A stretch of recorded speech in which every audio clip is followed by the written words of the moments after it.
Thousands of Afghans relocated to Britain as part of secret £850 million scheme. Now, I have heard multiple different figures for this thing. I've heard it saying it's 7 billion, but 7 billion might be the cost of the upkeep over several years.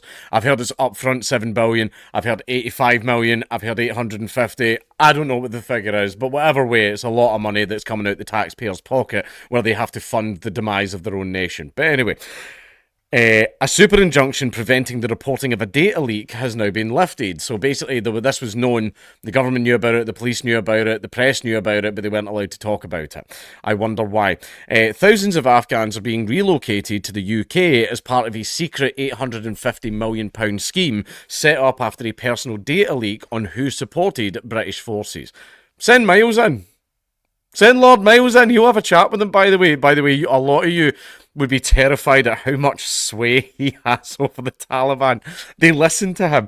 A dataset containing the personal information of nearly 19,000 people who applied for the Afghan Relocations and Assistance Policy was released in error in February 2022 by a defence official, thereby placing a lot of them at risk. The breach resulted in the creation of a secret Afghan relocation scheme, the Afghanistan Response Route, in April 2024.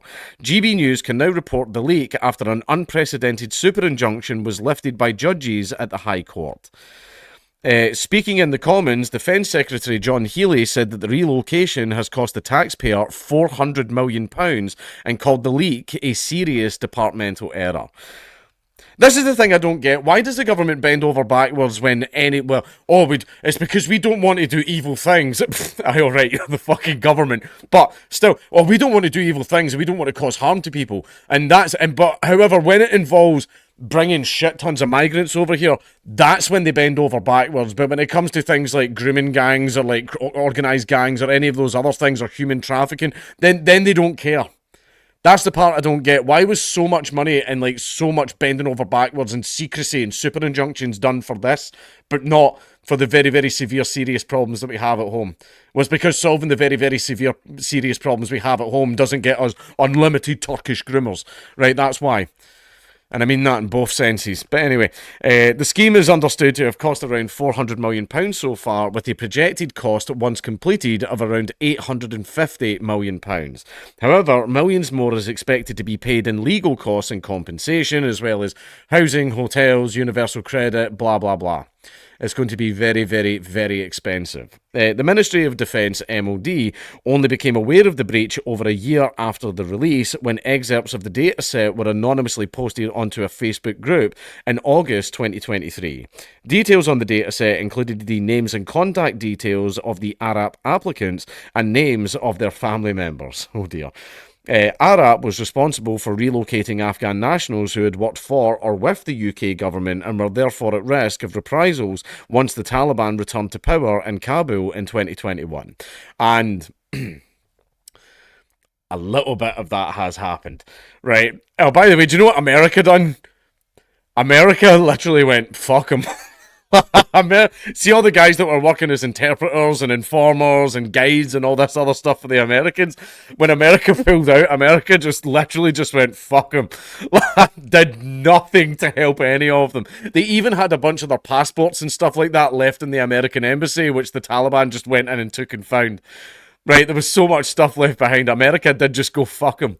Between 80,000 and 100,000 people, including the estimated number of family members of the Arab applicants, were affected by the breach and could be at risk of harassment, torture, or death if the Taliban obtained their data, judges said in June of 2024. However, an independent review commissioned by the government in January 2025 concluded last month that the dataset is unlikely to significantly shift Taliban understanding of individuals who may be of interest to them.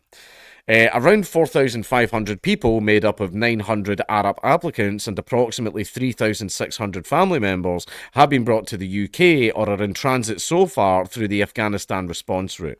A further estimated 600 people and their relatives are expected to be relocated before the scheme closes, with a total of around 6,900 people expected to be relocated by the end of the scheme. Projected costs of the scheme may include relocation costs, transitional accommodation, legal costs, and local authority tariffs. It is understood that the unnamed official had emailed the dataset outside of a secure government system while attempting to verify information, believing the dataset to only have around 150 rows.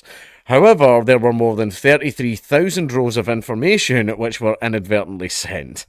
A super injunction was made at the High Court in September 2023 to reduce the risk of alerting the Taliban to the existence of the data, with the decision to apply for an order made by then Conservative Defence Secretary Ben Wallace.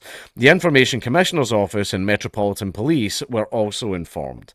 The super injunction, lifted on Tuesday, is thought to be the longest-lasting order of its kind. No, that can't be right. I'm surely there's a super injunction on identifying John Venables. Like, okay, if it's a different kind of super injunction where it's, oh, you're not allowed to tell the public about this. I mean, the super injunction on John Venables is you're not allowed to tell the public about what he looks like now or his identity or where he's living or his new names or anything like that. So, no, I don't think that's true. The John Venables super injunctions went on for way longer. And the first time the government has sought such a restrictive measure against the media. At multiple hearings, lawyers for the MOD said in written submissions that there was a very real risk that people who would otherwise live will die if the Taliban gained access to the data. Well, you know that the Taliban have appointed Lord Miles as their spokesman. I know that the British government, the Home Office, rejected it. But I think what the Taliban are going to do now is anytime the British government wants to communicate with them, they're just going to say, we're not talking to you, talk to Miles. However, I believe the Home Office are refusing so far. I just imagine Lord Miles like, hello! Like, I'll talk to my tally bros. That's the Home Office just sitting there fizzing like, I need that to happen. Just honestly, get Miles to talk to them. I'm being serious, he's got a lot of sway with the Taliban. He'll probably be able to save them. And they don't have to come over here.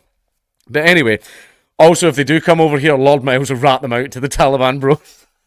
Anyway, under plans set out last October, the Afghanistan response route was expected to allow up to 25,000 people, most of whom were ineligible for ARAP but deemed to be at the highest risk from Taliban reprisals to be relocated. One internal government document from February this year said, this will mean relocating more Afghans to the UK than have been relocated under the ARAP scheme, at a time when the UK's immigration and asylum system is under significant strain. This will extend the scheme for another 5 years at a cost of £7 billion. However, the resettlement schemes are closing, with the review suggesting that the Afghanistan response route may be disproportionate to the impact of the Taliban obtaining the information. As of March 2025, around 36,000 people had been relocated to the UK under ARAP and other resettlement schemes. Speaking in the Commons, Healy said, my first concern has been to notify as many as possible affected by the data incident and provide them with further advice. The Ministry of Defence has done this morning, although I have to say to the House, it has not been possible to contact every individual on the dataset due to its incomplete and out-of-date information. This serious data incident should never have happened. Imagine us getting like 30, basically our population just suddenly increases by 30,000 migrants because some fanny couldn't send an email properly. It may have occurred 3 years ago under the previous government, but to all those whose information was compromised, I offer a sincere apology today on behalf of the British government. But still, yeah, we're getting like 30,000 extra people or something in this country because some absolute fanny couldn't send an email properly.